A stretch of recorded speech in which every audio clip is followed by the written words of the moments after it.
Hello tout le monde, bienvenue dans ce nouvel épisode de podcast qui est imprévu. J'ai l'impression que je vous dis ça à chaque fois, mais bon voilà. Je suis actuellement en train de me préparer pour un repas de famille et je me suis dit mais attends, mais c'est le moment idéal pour faire cet épisode parce que je suis sûre que vous vivez ces moments où t'as un repas ou quelque chose qu'on t'a proposé et t'as pas hyper envie d'y aller. T'es en mode, est-ce que j'y vais, est-ce que j'y vais pas, j'ose pas forcément dire non, je vais blesser si je dis non. En même temps, tu veux être en accord avec tes valeurs. En même temps, ça peut arriver que vraiment, pour ton bien, tu doives ne pas y aller. Dans le cas, par exemple, d'une famille où il y a des choses vraiment toxiques et donc il vaut mieux ne pas y aller. Mais il y a un autre truc qui peut se glisser là-dedans, c'est l'impression d'être contrainte et en fait l'habitude qu'a ton cerveau de croire que tu vas subir alors que tu ne subis pas, que tu as totalement le choix, juste t'arrives pas à le voir. Et ça, en fait, c'est un travail que je fais en permanence, en coaching personnalisé, dans le nouveau programme là qui est sorti. D'ailleurs, je te le dis, là, il reste, si j'arrive à sortir l'épisode aujourd'hui, il restera un jour avant la fin de l'offre. Donc voilà, si t'intéresse et que t'as vraiment envie de oser dire non sans culpabiliser, mieux te connaître, et que le thème d'aujourd'hui te parle énormément, et ce qu'on va dire après, clairement c'est le programme que tu dois rejoindre. Et d'ailleurs je serai en live avec toutes les personnes qui ont acheté le programme le dimanche 8 décembre à 10h. C'était pas prévu mais je voulais offert. Je me suis dit que c'était vraiment cool, comme ça on pourra parler, échanger, se rencontrer, et puis vous pourrez poser toutes vos questions. Voilà, parenthèse fermée. En fait, ce qui peut se passer quand tu t'es souvent sentie spectatrice de la vie, par exemple, moi j'étais très timide, je t'en ai déjà parlé plusieurs fois, j'avais l'impression toujours de regarder les autres vivre, de pas être dans la vie, enfin c'était hyper désagréable. Du coup, t'as souvent le sentiment de subir. Aussi, quand t'as vécu des violences physiques, psychologiques, que tout simplement aussi t'es peut-être surdoué, HPI, hypersensible, et que t'as envie de toujours tout choisir par toi-même, genre t'aimes pas trop la hiérarchie, t'aimes bien apporter ta vision et tout ça. Bref, du coup t'as du mal avec le fait qu'on te donne des ordres et tu peux avoir vite un sentiment de contrainte, même quand c'est pas le cas. Et ce, encore plus, moi je te le dis en tout cas pour moi, qui a été forcée à rester à table pour manger, qui a été malheureusement victime de violences physiques et autres, ça fait qu'on a un rapport à la contrainte qui est très particulier. Ça peut même nous créer des problématiques d'engagement. Engagement dans le travail, engagement dans une relation, engagement dans accepter, je sais pas, d'avoir un rendez-vous la semaine prochaine parce qu'on se dit non, je sais pas si j'aurai envie, j'ai peur de le subir, du coup je le planifie pas. Là je pense qu'il y en a, ils vont avoir des gros déclics en m'écoutant. Je vous dis, ça a été l'histoire de ma vie, ce que je vous décris, et c'est souvent parce qu'on a peur de pas y faire face.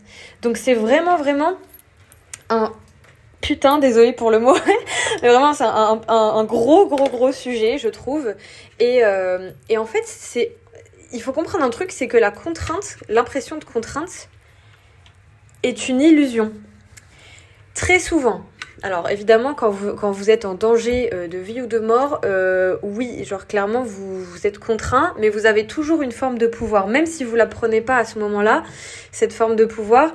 Vous avez du pouvoir après, vous avez du pouvoir sur comment vous réagissez, sur vous faire accompagner, sur ce que vous allez décider d'en faire. Enfin voilà, il y a plein de choses comme ça qui sont importantes à voir, moi en tout cas qui m'ont énormément aidée, parce que je ressassais le passé et je me disais mais putain, j'aurais tellement aimé ne pas avoir vécu ça, mais comment je vais faire pour me relever? J'ai été obsédée de guérir pendant des années, mais genre je pensais que à ça. En plus je comprenais pas ce que ça voulait dire guérir. Moi on me disait faut que tu pardonnes les gens qui t'ont fait du mal, faut que tu pardonnes les gens qui t'ont agressé, machin. Vous entendrez jamais ça dans un de mes programmes, sachez-le, il y a aucune injonction, mais absolument aucune injonction au pardon. Encore plus pour des personnes qui n'ont même pas encore assez conscience du fait que ce n'est pas leur faute ce qui leur est arrivé, qui croient que leurs réactions ne sont pas normales et leurs émotions pas légitimes. Donc vous entendrez jamais ça chez moi, je vous le dis clairement. Mais donc je voulais vous mettre sur cette piste, et d'ailleurs je vais enregistrer un audio dans le programme sur ça, là je vais le rajouter parce qu'en fait c'est trop important, sur le fait que parfois vous avez l'impression de subir, mais en fait vous n'êtes pas en train de subir, c'est juste vos pensées et vos habitudes d'impression de subir qui sont là. Alors qu'en fait, vous avez du pouvoir, alors qu'en fait, personne ne vous veut de mal à ce moment-là, alors qu'en fait, vous n'êtes pas obligé d'aller à ce repas de famille, comme moi je vous décris là, que j'y vais ce matin. Et parfois, en fait, dès que vous allez avoir une obligation, vous allez avoir ce truc qui s'active en mode « j'ai peur, est-ce que vraiment j'ai vraiment envie ?» Est-ce que vraiment je veux? Ça peut s'activer aussi avant un rapport sexuel, ça peut s'activer avant une sortie entre amis. Et en fait, comme vous avez cette peur d'être contrainte, vous apprenez à analyser pour vérifier si vous êtes vraiment libre. Et ça, croyez-moi, ça peut s'empirer et encore s'empirer parce que du coup, on commence à faire un peu des choses pour se rassurer, mais qui nous rassurent pas vraiment. Par exemple, imaginons vous avez peur de l'engagement et dans le fond, tout ce que vous voulez, c'est être aimé, sentir que l'autre vous aime, mais vous avez du mal à vous rassurer sur ce sujet et que vous dites tous vos doutes à votre partenaire et que vous vérifiez son engagement en permanence et tout, bah finalement, vous abîmez la relation et en plus, ça vous refait douter encore plus. Ou imaginons, t'as une sortie avec des copines et t'as peur de faire le mauvais choix et t'hésites pendant des heures sur même un choix de restaurant et tout. Ça peut paraître vraiment comme n'ayant pas de rapport, mais moi je me suis rendu compte que tout avait un rapport là-dedans. Parce que du coup, je vous en ai déjà parlé du talk de couple. Faudrait que je vous refasse un truc, mais si vous allez sur mon TikTok, je l'ai épinglé, le témoignage, et il est aussi sur mon Instagram, mais il est pas épinglé. C'est un témoignage sur le talk de couple. C'est l'obsession, en fait, qu'on développe de est-ce que j'aime vraiment la personne? Est-ce que je dois la quitter? Est-ce que c'est la bonne personne? Est-ce que je l'aime? Est-ce qu'en fait, je préférerais être polyamoureux? Bref, des questions obsessionnelles qui reviennent où on a du mal à se sentir en sécurité. Sauf que vous vous en doutez, quand on est comme ça tombe pas du ciel en fait. D'avoir un cerveau qui est autant anxieux, qui réfléchit à tout et n'importe quoi, ça a des sources, ça a des causes. C'est évidemment ce qu'on aborde dans le programme, vous vous en doutez, et dans le coaching. Et d'ailleurs, vous savez, c'est ouf parce que de base, j'avais prévu de faire un petit programme sur oser dire non, et c'est en train de prendre une toute autre dimension parce qu'en fait, comme vous le voyez là, ça se relie à plein d'autres problématiques et moi j'aime bien aller creuser vraiment le fond du fond pour que le problème soit vraiment réglé. Donc il y a vraiment moyen que ce programme se transforme en un plus gros programme encore avec un suivi, parce que ce que moi je vous fais faire en fait, c'est de vous entraîner. C'est vraiment un entraînement. C'est vraiment ma coach qui m'a fait comprendre ça. C'est de l'entraînement.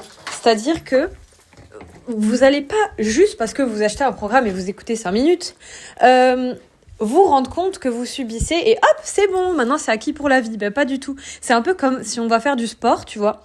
En fait, c'est de manière générale te poser des questions et te reposer ces questions et te réentraîner à penser différemment. Et moi, maintenant, dans les situations, je vois beaucoup plus mon pouvoir, ce qui fait que je subis moins et que j'ai beaucoup moins d'émotions qui sont hyper... angoissante, parce que j'ai l'impression que je peux vraiment totalement subir sans avoir aucun pouvoir. Et c'est ça, en fait, que je veux vous amener. Je veux vous amener à voir vraiment votre pouvoir pour que vous n'ayez plus ce sentiment de subir. Et aussi à ne pas donner autant d'attention à ces pensées qui vous disent que finalement vous êtes comme ci, vous êtes comme ça, vous aimez pas assez telle ou telle personne, vous êtes une mauvaise personne. Bref, toutes les pensées, en fait, qu'il y a dans votre tête. Ou que vous savez pas dire non, vous êtes pas capable de dire non, vous êtes trop timide, vous avez pas confiance en vous, vous aimez pas, enfin vous voyez ce genre de phrases là, mais qu'on arrête en fait avec ça. Parce que vous méritez, mais vraiment, vraiment beaucoup, une vie dans laquelle vous êtes tranquille et calme, ok? C'est pas obligé d'être compliqué. Ça c'est un truc aussi dont je parle dans l'atelier, j'ai enregistré l'audio hier, sur le fait que la guérison n'est pas obligée d'être hyper dure et compliquée, à revivre sans cesse des émotions hyper dures. Enfin, je sais pas en fait quand est-ce qu'on nous a mis ça dans la tête. Là, c'est peut-être l'héritage de la psychanalyse, je sais pas. Je dis pas que c'est mauvais, mais je suis pas très fan. Je vais être cash avec vous, je suis pas très fan de la psychanalyse. Et je pense que parfois on a besoin de choses tellement plus simples que de remuer toujours les trucs. Alors oui, c'est important de ressentir, mais à un moment, tu peux pas passer ta vie à remuer ton passé sans rien y faire, c'est juste insupportable. Et on a besoin de solutions concrètes. Moi, c'est ça que je cherchais pour moi, et c'est ce que j'ai envie de vous apporter. Donc, pour en revenir à mon exemple qui peut sembler un peu basique et pas si important du repas de famille, ce matin, je me suis levée, et je me suis dit, oh, j'ai pas envie, je suis bien dans mon lit.